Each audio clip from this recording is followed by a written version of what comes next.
Dans le cadre du Monaco Press Club, dans les salons de l'ACM, le ministre d'État Serge Tell revient sur les négociations de Monaco avec l'Europe.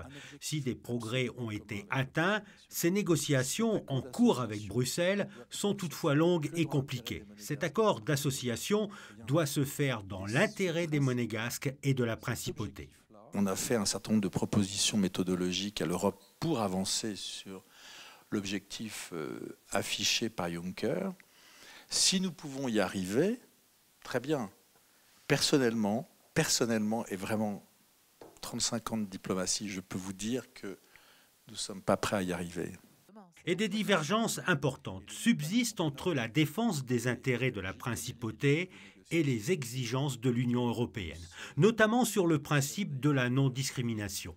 Le gouvernement monégasque entend préserver les spécificités du pays. L'Europe s'est construite sur deux grands principes, l'abolition des frontières et le principe de non-discrimination. En même temps, ces principes ne peuvent pas s'appliquer de la même façon à Monaco comme ils s'appliquent à Malte, en Lituanie, en Allemagne ou en France. Ce n'est pas la même histoire, ce n'est pas le même principe, ce n'est pas le même mode de fonctionnement. Un exemple, la Convention de 2005 sur l'accès aux emplois publics.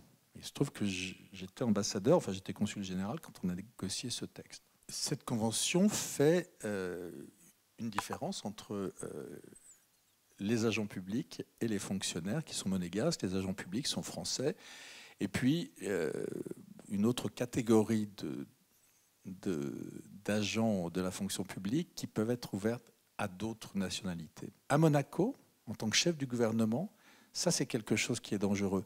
Pourquoi c'est dangereux? Parce que ce n'est pas la possibilité d'empêcher un Tchèque ou un Roumain de venir travailler dans la fonction publique qui me dérange.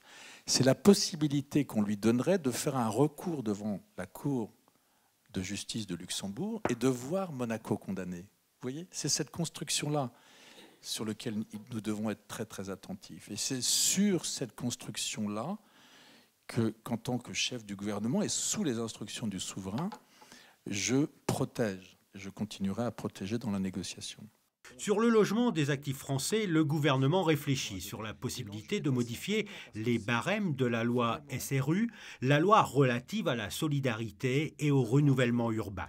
On s'est aperçu que seulement 7% de la population française salariée en principauté avait accès au logement social des communes limitrophes. Fort de ce principe, on va regarder, et on attend maintenant un certain nombre de notes sur ces sujets-là, dans quelles conditions on peut faire évoluer la loi SRU, c'est pas simple, en France, pour permettre aux Français travaillant en principauté de se loger plus près de la principauté. Et pourquoi c'est important?